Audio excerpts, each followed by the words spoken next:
जय हिंद, नमस्कार। मैं अमर जैदी स्वागत करती हूँ आप सबका एक बार फिर से हमारे आज के कार्यक्रम में। दोस्तों, जिस तरह से पाकिस्तान में हालात हो रहे हैं, पाकिस्तान के अंदर चाहे हम पीओजेके की बात करें या फिर खैबर पख्तूनख्वा और सभी इलाकों में इंटरनल जो क्राइसिस हो रहे हैं, पाकिस्तान ऑक्यूपाइड कश्मीर में बड़े स्तर पर हमने देखा कि वहाँ पर आंदोलन चल रहा है। लेकिन अब इस सब से क्या पॉसिबिलिटी है कि भारत बॉर्डर पाकिस्तान के साथ अभी डायरेक्ट उसमें है, लेकिन अगर पीओजे की और हम ग्रेटर अफगानिस्तान की जो बात करते हैं, जिस तरह से ये सारी चीजें क्राइसिस उत्पन्न हो रहे हैं, डायरेक्ट बॉर्डर पर अफगानिस्तान और भारत का हो जाएगा। उस सिचुएशन पर कई सारे एनालिसिस सामने आ रहे हैं और इसी को हम आज की चर्चा में शामिल करेंगे, क्योंकि तालिबान की बात करें और पाकिस्तान आर्मी के बीच जिस तरह के कॉन्फ्लिक्ट चल रहे हैं, उससे तो इस तरह का एक पॉलिटिकल मेल्टडाउन क्रिएट हो रहा है और उससे बहुत सारे एक्सपर्ट्स ये दावा करें कि बाल्कनाइजेशन जो पाकिस्तान जो है वो बहुत जल्दी मुमकिन है। और इसी पर बात करने के लिए हमारे साथ मौजूद हैं ओमकार जी। और ओमकार जी को उनके चैनल पे आप देखते ही रहते हैं, उनकी एनालिसिस बहुत बढ़िया होती है। बहुत बहुत स्वागत है आपका ओमकार जी। जय हिंद, नमस्कार।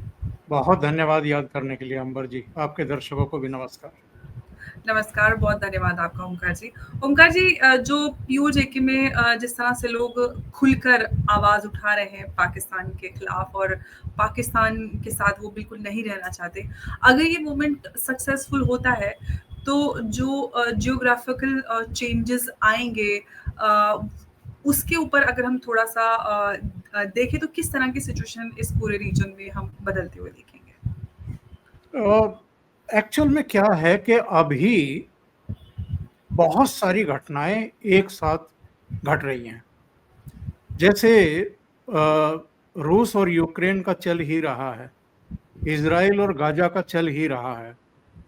इधर कुछ ताजा सुगबुगाहट ईरान के खिलाफ किसी बड़े सैन्य कार्रवाई की बात भी चल रही है, उसकी तैयारी की बात चल रही है।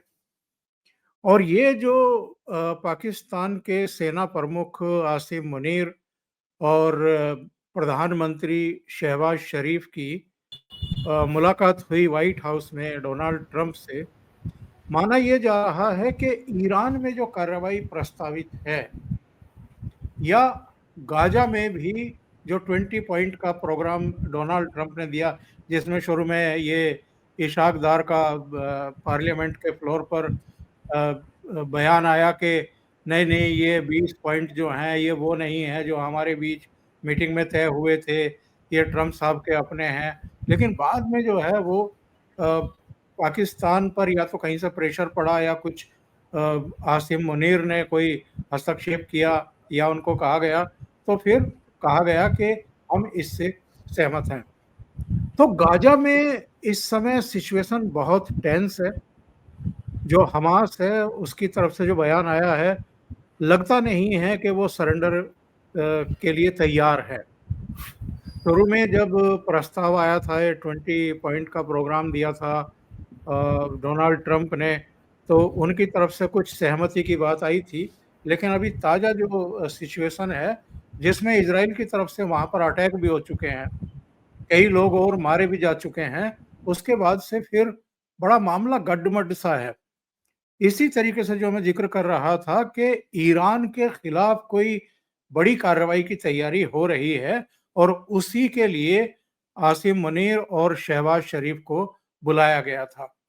तो वो क्या कार्रवाई होने वाली है, अगले 1-2 सप्ताह में मुझे लगता है कि पूरी दुनिया को पता चल जाएगा। दूसरे जिस चीज की आप चर्चा कर रही हैं कि जो पीओके में या पीओजेके में हो रहा है, गिलगिट बाल्टिस्तान में हो रहा है, खैबर पख्तूनख्वा में या उधर बलूचिस्तान में जिस तरीके से हो रहा है। देखिए, बलूचिस्तान में जो घटनाक्रम इस समय चल रहा है, ये बहुत चिंतित करने वाला भी है और बड़ा दिलचस्प भी है। ग्वादर पोर्ट ऑलरेडी चाइना को पाकिस्तान दे चुका। उससे करीब 125 किलोमीटर की दूरी पर एक और जगह वो अमेरिका को ऑफर कर रहा है और वहां से एक रेलवे लाइन भी बनाने की बात चल रही है। अब चाइना को भी आप ऑलरेडी वहां पर ला करके बैठा चुके हैं बलूचिस्तान में, और दूसरी जगह बलूचिस्तान में ही एक जगह आप अमेरिका को लाकर के बैठाना चाहते हैं। हालाँकि जानकारी ये मिली है कि ये क्षेत्र पहले भी अमेरिका के पास था, लेकिन जो पेचीदगियाँ हैं इसमें, उसको लेकर के तो अब पाकिस्तान के भीतर ही इस पर बहस शुरू हो चुकी है कि ये पाकिस्तानी जनरल फील्ड मार्शल और शहबाज शरीफ कर क्या रहे हैं? खेल क्या कर रहे हैं? और अगर आप बलूचों को डराने, धमकाने, नियंत्रित करने और वहाँ जो मिनरल्स हैं, अर्थ हैं, हीरे हैं, जवाहरात हैं, उनको पूरी तरीके से खोद कर निकालने और ले जाने का ठेका अमेरिका को दे रहे हैं, तो आप क्या समझते हैं? या जो इस समय पाकिस्तान में हुक्मरान बैठे हुए हैं, वो क्या सोचते समझते हैं कि बलूच जो इधर इतने हिंसक, इतने उग्र दिखाई दे रहे हैं, वो आराम से ये सब चीज़ें एक्सेप्ट कर लेंगे? वो शांति से ये सब होने होने देंगे? बहुत सारी ऐसी घटनाएँ हुई हैं पिछले करीब डेढ़ 2 सालों में, जब चीन के इंजीनियरों को भी निशाना बनाया गया है, पाकिस्तानी सेना के काफ़िलों को भी निशाना बनाया गया है। जफर एक्सप्रेस के साथ क्या हुआ था वो हम आप सब जानते हैं, पूरी दुनिया जान चुकी है।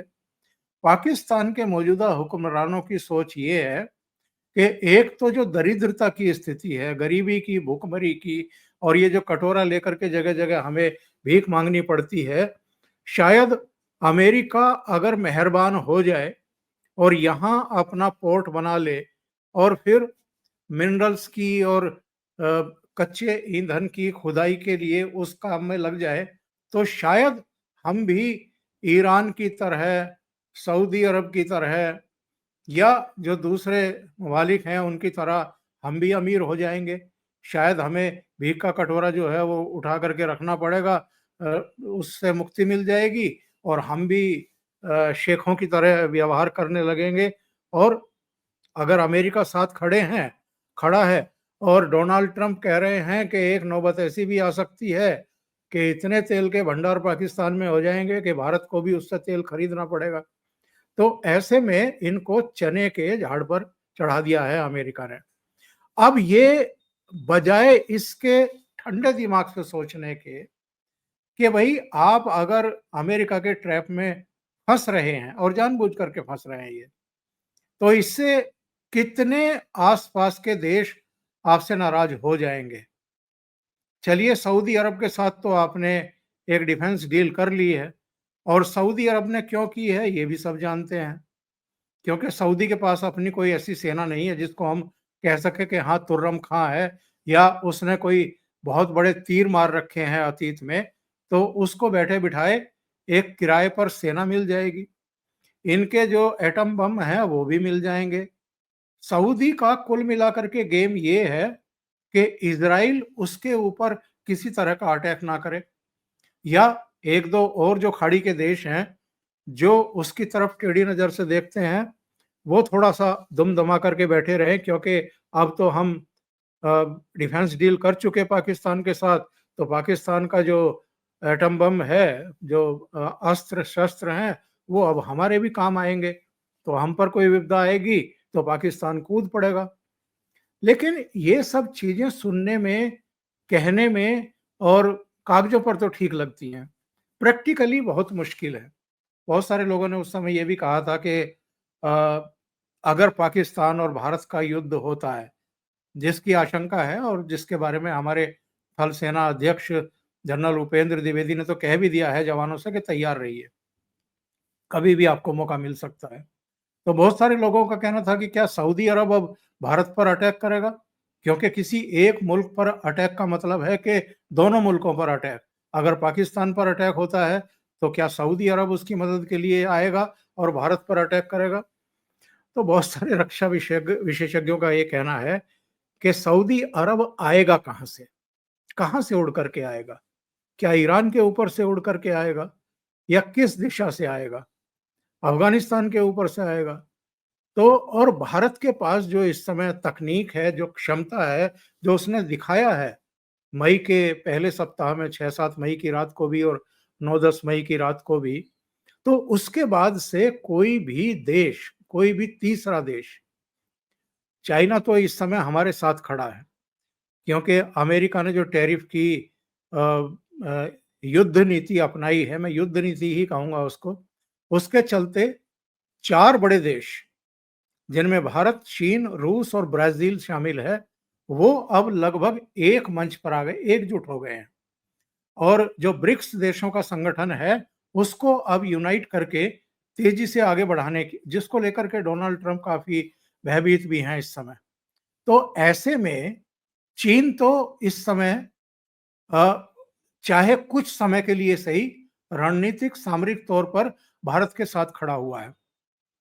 क्योंकि अमेरिका ने जिस तरीके से पाकिस्तान में घुसपैठ की है और पाकिस्तान जिस तरह डोनाल्ड ट्रंप की गोद में जाकर के बैठा है, उससे चीन भी खफा है। उसको लग रहा है कि उसका इतना बड़ा निवेश था, उस पर पानी फेर दिया अमेरिका ने और पाकिस्तान की नासमझी ने। तो चीन कुछ नहीं करेगा, रूस हमारे साथ है ही। ऐसे में सऊदी अरब या कोई दूसरा देश पाकिस्तान की हिमायत में आएगा जब इसकी पिटाई-छिताई होगी, लगता नहीं है। तो ये बड़ा दिलचस्प होगा देखना कि घटनाक्रम एक्चुअल में किस करवट बैठता है। और जिस पाकिस्तान में आप पीओके की बात कर रही हैं या खैबर पख्तूनख्वा की बात कर रही है, बलूचिस्तान की बात कर रहे हैं, ये भी एक्चुअल में कभी ठंडे पड़ जाते हैं, कभी उग्रता दिखाई देती है। अभी इनकी कुल मिलाकर के 36-38 मांगे थी पीओके के जो आंदोलनकारी प्रदर्शनकारी थे। उनमें से पाकिस्तान सरकार ने 21 मांगे तुरंत मान ली, जबकि उस समय ये चल रहा था कि शायद जिस तरीके से बलूचिस्तान में और दूसरे क्षेत्रों में इन्होंने कुचला है आंदोलनों को, उसी तरीके से फौज का मूवमेंट हुआ है पीओके की तरफ और ये इनको दबाएंगे और इनको कुचल देंगे। लेकिन कहीं से इनको सद्बुद्धि दी गई है, ज्ञान दिया गया है कि बहुत सारे मोर्चे एक साथ मत खोलो, क्योंकि अभी ईरान के खिलाफ भी कार्रवाई होनी है। तो अभी फौरी तौर पर पीओके में जो प्रदर्शनकारी हैं, उनको कुछ देकर के शांत कर दो। तो शायद उनको सद्बुद्धि आई है और उनकी 20-21 मांगे मानी गई हैं। अभी वहाँ पर ये प्रदर्शन वगैरह शांत हैं। मैं इसीलिए कह रहा हूँ कि आने वाले कुछ दिन बताएँगे, कुछ महीने बताएँगे कि एक्चुअल में पाकिस्तान में होने क्या जा रहा है। जी, ओमकार जी, लेकिन हम जानते हैं कि अगर खैबर पख्तूनख्वा की बात करते हैं तो वहाँ पर पश्तून मूवमेंट है और जो तालिबान है उसका प्रेशर है। और पाकिस्तान से ये भी है कि अलग होकर जो अफ़गानिस्तान के साथ वो मर्ज होने की बात करते हैं। इनफैक्ट वो तो कहते हैं कि वो अब खुद को पाकिस्तानी बोलते नहीं। सिमिलरली बलूचिस्तान में भी वही है कि भई उनको ये है कि हमारे रिसोर्सेज़ को और हमारे जो सारे नेचुरल वो है उनको लूट कर आप बेच रहे हो और पहले से भी ले रहे हैं। पहले सीपैक था, अब अमेरिका के साथ डील कर ली।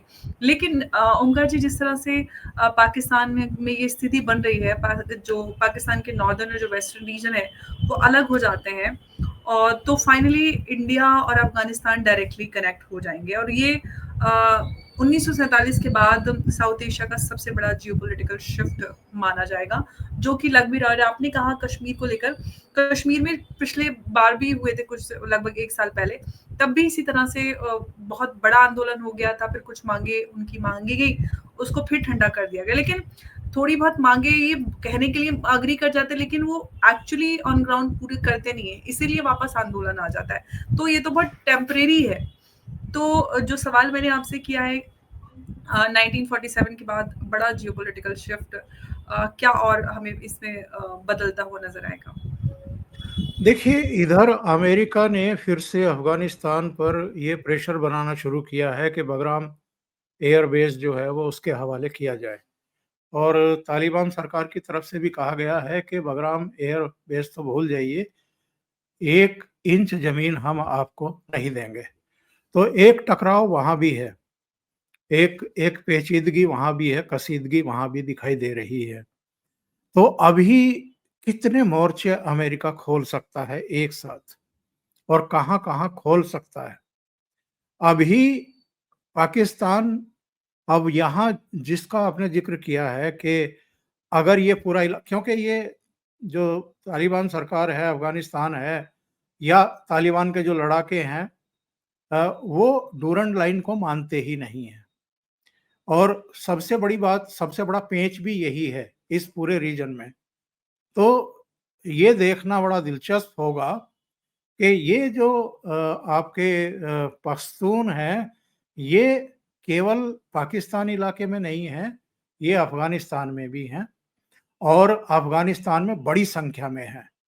उनके अपने कुछ प्राइवेट संगठन भी चल रहे हैं जो लगातार इस तरह की गतिविधियों में लामबंद करते रहते हैं, संवाद और समन्वय करते रहते हैं। तो वहाँ भी जो सिचुएशन है, वो अनसर्टेनिटी वाली है अभी, फौरी तौर पर। लेकिन ये चीज़ें हमेशा ऐसी रहने वाली हैं नहीं। इनको बहुत लंबे समय तक ना तो पाकिस्तान दबा सकता है, ना अनदेखा कर सकता है। और अगर ये कहें कि भारत बिल्कुल एकदम मूक दर्शक बना हुआ है, उसका कहीं कोई इन्वॉल्वमेंट ही नहीं है या वो कहीं किसी को मदद ही नहीं कर रहा है, तो मुझे लगता है कि ये थोड़ा-सा मतलब एक मज़ाक वाली बात हो जाएगी। चाहे बलूचिस्तान में इस समय जो कुछ चल रहा है या खैबर पख्तूनख्वा में चल रहा है या पीओजे के गिलगिट बाल्टिस्तान में चल रहा है। मैं कहूँगा कि सिंध में भी जो थोड़ा बहुत चलता रहता है। हर जगह अब भारत की भूमिका है और भारत की भूमिका होनी चाहिए। हम कब तक पाकिस्तान की बदतमीजियों को बर्दाश्त करेंगे? वो लगातार इतने घाव खाने के बावजूद, इतने सबक सीखने के बावजूद वाकई में सबक सीखने को तैयार नहीं है। जो कुछ हुआ था 6 और 7 तारीख की रात को, बिल्कुल पिन पॉइंट लश्कर, जैश और हिजबुल के हेडक्वार्टर के ऊपर, पिन पॉइंट ब्रह्मोस के जरिए अटैक, उनकी तबाही और कुल मिलाकर के 9 जगह, मुजफ्फराबाद के पास तक और कोटली तक, ये सब वहां तक जो है प्रहार किए गए थे। समझ में आ जाना चाहिए था पाकिस्तान की कि भारत तकनीकी तौर पर कितना सक्षम हो चुका है। और ये तो इनको पता ही है कि जो भारत चांद के उस जगह पे लैंड कर सकता है जहां दुनिया का आज तक कोई देश लैंड नहीं किया, वो पाकिस्तान के किसी भी हिस्से में कहीं भी पिन पॉइंट करके उड़ा सकता है। और इस बार जो बात कही जा रही है वो तो ये है ना कि जो हमारे थल सेना प्रमुख ने कह दिया एक्चुअल में, जो अभी तक दबी छिपी प्रोग्राम्स में हम लोग थोड़ा बहुत दबा छुपा करके कर रहे थे, हमने कहा अपने प्रोग्राम्स में कि इस बार शायद सीधे रावलपिंडी और जो दूसरे इनके मिलिट्री बेस हैं, रावलपिंडी में तो इनका हेडक्वार्टर ही है, तो उसको सीधा निशाना बना सकता है भारत। और थल सेना प्रमुख ने कह दिया कि पिछली बार यानी 6-7 मई की रात को, 9-10 मई की रात को हमने संयम दिखाया था। इस बार हम संयम नहीं दिखाएंगे। इसका सीधा सा मतलब ये है अंबर जी कि इस बार टारगेट पर सीधे पाकिस्तानी आर्मी रहने वाली है। उसको निहत्था करना है पूरी तरीके से।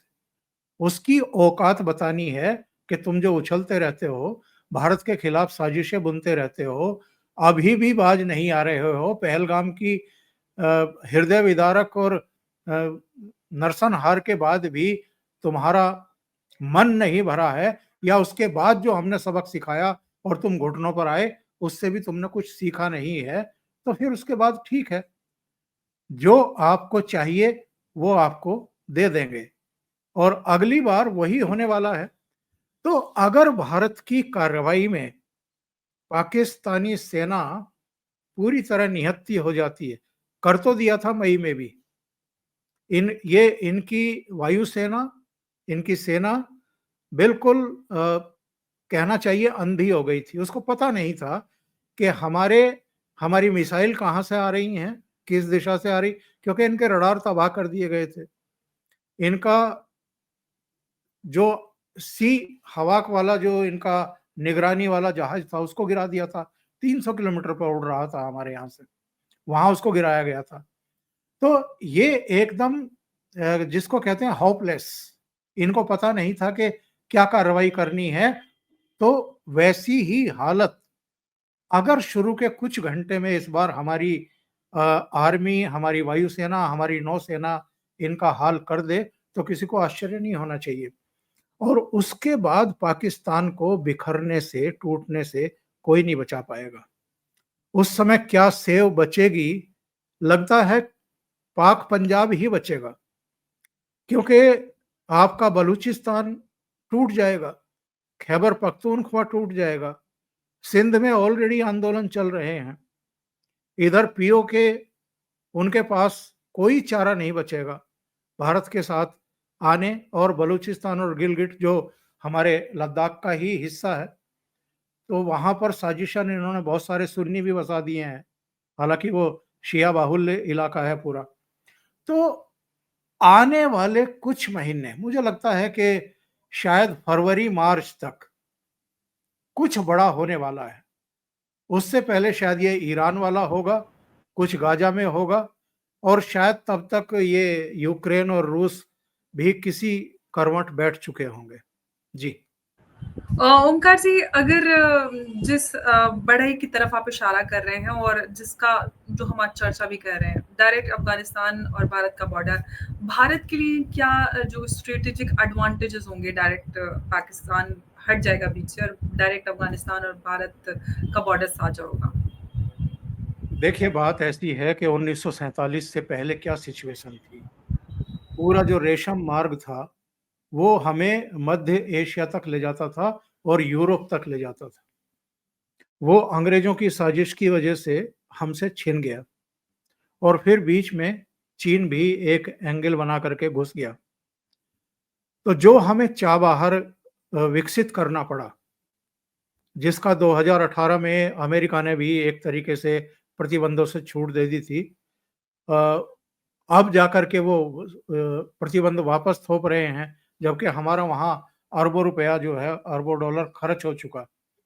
तो अमेरिका जिस तरह की साजिशें कर रहा है, जिस तरह की आर्थिक चोट इस समय भारत को पहुंचाने की कोशिश कर रहा है, मैं कहूंगा कि सीधे-सीधे घेराबंदी की कोशिश कर रहा है, क्योंकि हम तेज गति से आगे बढ़ रहे हैं।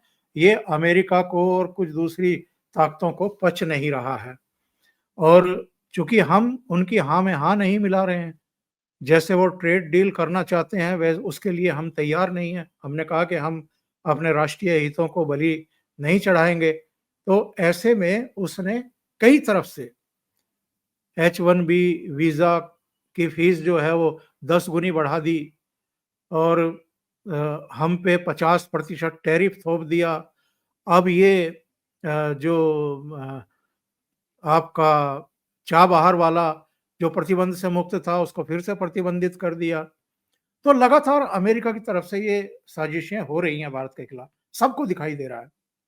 तो ऐसे में जो सवाल आपका है, तो हम बंटवारे के बाद जो अंग्रेजों की, खास तौर से माउंटबेटन, लेडी माउंटबेटन की एक साजिश थी कि भारत को रेशम मार्ग से काट दिया जाए, ताकि वो मध्य एशिया के जरिए यूरोप तक अपना माल ना पहुंचा सके, वहां से ना मंगा सके। वो रेशम रूट इन्होंने हमसे काट दिया था, छीन लिया था। तो अब मजबूरी थी कि फिर से देश में एक ऐसी सरकार आई मोदी जी के नेतृत्व में, जब न केवल आत्मनिर्भरता की तरफ हम बढ़ रहे हैं, बल्कि मेक इन इंडिया और मेड इन इंडिया में भी लगातार तेज गति से आगे बढ़ रहे हैं। तो हम उत्पादन अगर अलग अलग क्षेत्रों में कर रहे हैं, तो फिर उसका निर्यात अलग अलग देश, कौन कौन से देश में हम कर सकते हैं। और उसके लिए रूट की बात, जब G20 हुआ था यहाँ भारत मंडपम में, तब अमेरिका भी उसमें शामिल था। जो कॉरिडोर बनना था, वो कुछ खाड़ी के देशों से होते हुए भी जाना था और यूरोप तक जाना था, लेकिन इस बीच हम उसके बनने तक इंतजार नहीं कर सकते थे। तो हमने चाबहार जो है वो ईरान को राजी करके और उसको डेवलप करना शुरू किया था। अब अगर ये होता है, जिसकी संभावना आपने बताई है, तो ये तो सोने पर सुहागा होगा भारत के लिए। अफगानिस्तान के जरिए हम वो कर पाएंगे जो हम कभी रेशम मार्ग से करते थे। तो ये एक विन विन सिचुएशन होगी भारत के लिए, इसमें कोई दो राय नहीं। तो क्या ओमकार जी यही वजह है कि जो अमेरिका है वो बगराम एयरबेस भी वापस मांगने की कोशिश कर रहा है, फिर बलूचिस्तान में भी वापस पाकिस्तान उनको साथ डील कर रहा है। इनफैक्ट पाकिस्तान की जो पॉलिसी में शिफ्ट आया है यूएस की, वो भी उसके पीछे क्या यही रीजन है इनके भारत को सिल्क रूट ना मिल जाए। भारत जिस तरह से रीजनल लीडर तो है, ग्लोबल लीडरशिप की रेस में अमेरिका को चैलेंज कर रहा है। इसके पीछे के टोटल कुल मिलाकर देखें तो ये सारे कारण बनते हैं। बिल्कुल सही कह रही हैं। और देखिए, अमेरिका कई तरफ से इस समय कुछ-कुछ शरारतें कर रहा है। जैसे बांग्लादेश में अमेरिकी सेना का मूवमेंट देखा गया है। फिर से सेंट मार्टिन द्वीप जो है, उस पर वो अपना कुछ पैर रखने की मुद्रा में आता हुआ दिखाई दे रहा है, जिसकी वजह से शेख हसीना की सरकार का तख्ता उल्टा गया था 5 अगस्त 2024 को।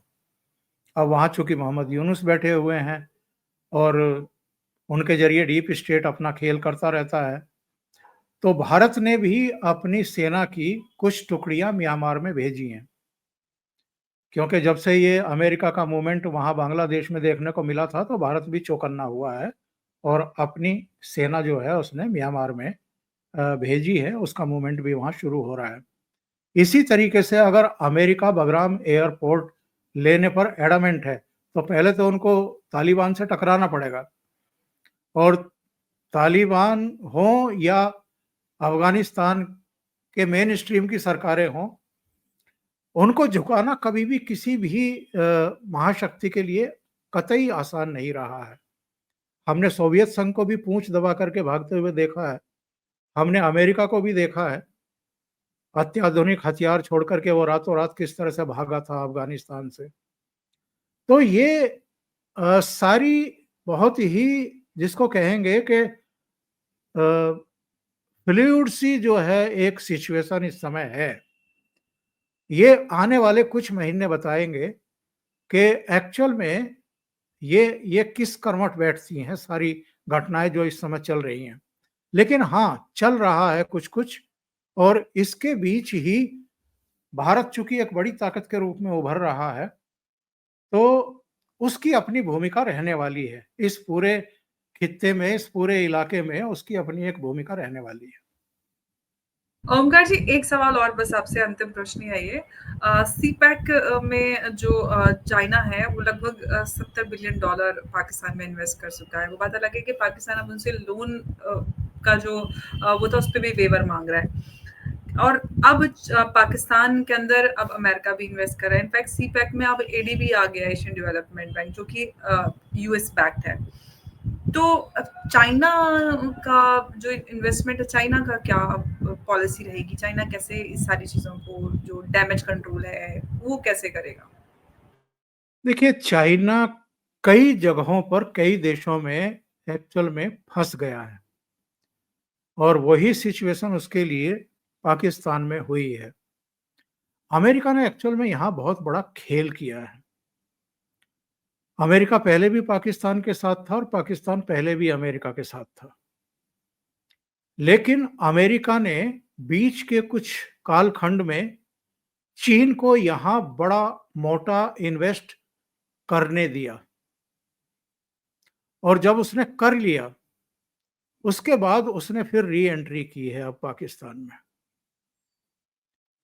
तो चीन जो है वो ऐसी सिचुएशन में फँस गया है, वो कहते हैं ना कि आपके गले में अटक गया है, ना उगलते बनता है, ना निगलते बनता है। तो वो सिचुएशन में आज चीन है और चीन के पास कोई ऑप्शन अभी दिखाई नहीं दे रहा है। और पाकिस्तान के बारे में तो हम लोग मज़ाक में कहते ही हैं ना, वो तो हीरा मंडी है। वहाँ तो जो पैसा फेंकेगा, उसको रात्रि विश्राम के लिए जगह मिल जाएगी। तो वही स्थिति इस समय पाकिस्तान खेल खेल रहा है। अब आप देखिए ना, ग्वादर में चीन पोर्ट बना रहा है। ग्वादर से 125 किलोमीटर पर वो अमेरिका को ऑफर कर रहा है कि यहाँ आप बैठ प्लास्टिक जाओ आकर बोट के। जी। तो ये अजीबो-गरीब सिचुएशन है कि आप आप एक ऐसी महबूबा हैं जो 2 को साध रही है एक साथ। और दोनों के बारे में ये मशहूर है कि भाई ट्रेड को लेकर के अमेरिका और पाकिस्तान, अमेरिका और चाइना बिल्कुल 36 का आंकड़ा है और चल नहीं रहा मामला। अभी साउथ कोरिया में एक समिट है जहां पर ट्रंप की और शी जिनपिंग की मुलाकात होने की संभावना है।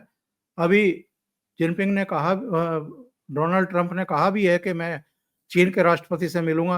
एक्चुअल में वहां भी तो अमेरिका बड़े भारी संकट में फंस गया है। सोयाबीन की खेती करने वाले किसानों की फसल पक करके तैयार है, उनको पता ही नहीं है कि कौन खरीदेगा, क्योंकि इन्होंने सब जवाब दिखा रखे थे कि कोई बात नहीं, अगर चीन नहीं खरीद रहा है भारत खरीद लेगा। लेकिन भारत बिल्कुल किसी कीमत पर खरीदने को तैयार नहीं है। उनके जो वाणिज्य मंत्री हैं वो और इनके जो सलाहकार हैं नवारो, वो कह रहे थे बताइए 140 करोड़ की आबादी है, हमारा एक बोरा मक्का भी खरीदने को तैयार नहीं है भारत। तो इस समय अमेरिका फंसा हुआ है और चीन इस सिचुएशन में है। एक एक नौबत तो ये आ गई थी ना कि चीन को प्रेशर में लेने के लिए अमेरिका ने 150% टैरिफ थोप दिया था चीन पर। तो चीन ने भी पलटवार करते हुए 125% टैरिफ थोप दिया। फिर इन्हें समझ में आया कि चीन से ऐसे हम कई चीजें खरीद रहे हैं जिनके बिना हमारा काम नहीं चलेगा। तो फिर सीधे 150 से घटा करके 30% पर आ गए।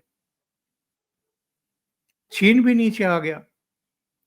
तो ये सिचुएशंस ऐसी हैं इस समय अमेरिका के सामने। और ये तो आप जानती हैं कि वहां शटडाउन हो गया। जो बजट पास कराना था डोनाल्ड ट्रंप को, चौथे प्रयास में भी पास नहीं करा पा रहा है। डेमोक्रेट्स जो है वो झुकने को तैयार नहीं है, तो वो खुद बहुत बुरी तरह फंसा हुआ है। अब देखिए क्या होता है। बिल्कुल इंटरनल क्राइसिस तो है ही अमेरिका के सामने, लेकिन दुनिया भर में हलचल मचाकर वो कहीं न कहीं अटेंशन डाइवर्ट करने की कोशिश कर रहे हैं। और जो यूएस प्रेज़िडेंट ने पॉलिसी अपनाई थी टैरिफ की, कहीं न कहीं जिस प्रोसेस से वो डर रहे थे, जब से वो इनिशियली आए थे तो उनको ब्रिक्स करेंसी और इन सब से डर लग रहा था। उन्होंने कहा था अगर ऐसा हुआ तो 100% टैरिफ, 120% टैरिफ का सामना करना पड़ेगा। लेकिन खुद उन्होंने ये टैरिफ लगाकर उस पूरे प्रोसेस को स्पीड अप कर दिया, डी-डॉलराइजेशन शुरू हो गया। सारे देश लोकल करेंसी में ट्रेड कर रहे हैं। तो उन्होंने तो वो जिसका उनको डर था उसी को उन्होंने खुद कर दिखाया। और इनफैक्ट चाइना और भारत आज नजदीक आ चुके हैं। ये सिर्फ और सिर्फ डोनाल्ड ट्रंप की बदौलत है, वरना रिश्तों में हमारे कितने समय हुआ और बहुत दूरी आ गई थी और आज काफी कुछ बदल गया है। तो कहीं ना कहीं काफी कुछ बदल गया है और जिसकी वजह से हम देख पा रहे हैं कि आने वाले समय में हम खास तौर से इस पूरे रीजन में बदलाव होते हुए जरूर देखेंगे। और ये बदलाव किस तरह से कैसे भारत के लिए बेहतर साबित हो सकते हैं और क्या कुछ बदलेगा, ये हम आने वाले समय में देखेंगे। ओमकार जी, बहुत बहुत आपका धन्यवाद हमारे साथ इस चर्चा में जुड़ने के लिए। नमस्कार, जय हिंद, जय भारत। जय हिंद, जय भारत। बहुत धन्यवाद ओमकार जी।